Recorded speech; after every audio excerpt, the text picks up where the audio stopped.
Hi, I'm Neelam Narula, Managing Editor, Roli Books. While we all are in lockdown, why not read something interesting? Uh, so let's start with I'm Not Butter Chicken by Paro Anand. I'm going to read a short story from here, which is one of my favorites in this volume. The title of the story is Bare Feet, New Shoes. Neighbors came to see them. He sat like a Raja on his throne and benignly gave darshan. Some openly admired them, but others scoffed at the father's extravagance. What good are shoes for a growing boy? He will soon have grown out of them, and then what will they be? Worthless. But they were not worthless. They were the boy's most precious possession. His first real possession, meant only for himself. He wore his new shoes only when he was on his charpai.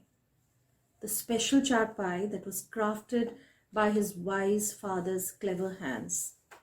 The wood smoothed into shining curves, the colorful tape, strung taut from beam to beam, was woven by his father, weft and wove, drawn fast by loving hands.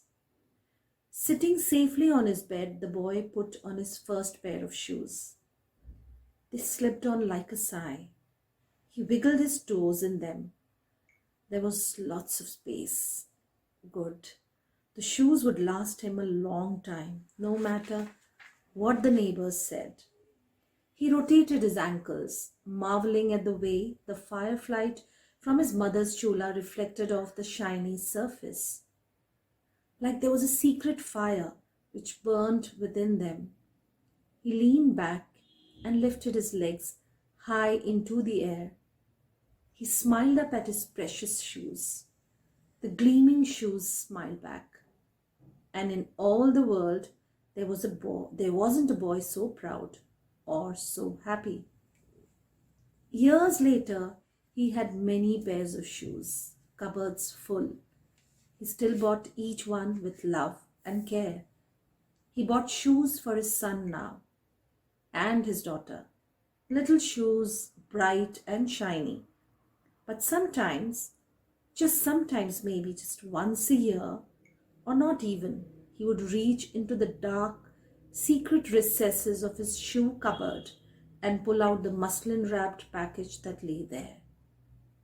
Carefully, he would unwrap the package after making sure that the door was closed, that he would not be disturbed. Holding his breath as he held them, he let the muslin slip through his fingers and reveal the still new old shoes.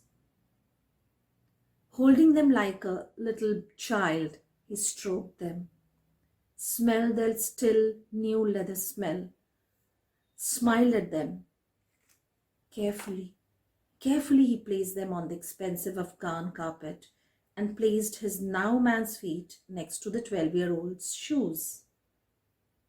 He smiled to see how his feet, now always shod in the softest leather, the most expensive shoes, were more callous than the bare feet of the 12-year-old who never wore his first pair of shoes to walk in for fear of spoiling them. Closing his eyes, he let himself slip into the secret memories of long ago, back to the time when things were easy, although there was no money, back to the times when he was sure that he was a good person, doing good deeds, even if they were little deeds. Sometimes now he wasn't sure if he did the right thing. He wasn't sure that his every action was a selfish one or one for the greater good, as his father had taught him. As he laid his head down on the old new leather and inhaled the memories, he hoped that he would be able to teach his son and daughter as well as his father had taught him. Would he be as kind, as patient, as loving? Could he ever match up to his father's principles and love?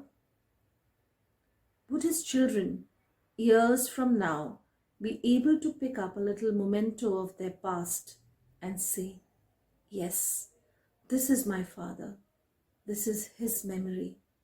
And would they cherish his memory the way he did his father's? There was a knock on the door. Life was catching up. Again, he held the shoes lovingly one more time before consigning them to the back of his cupboard. No, he would never walk barefoot again, but he would never forget that he once had. Keep reading till the time we meet again next week. #BelieveInBooks.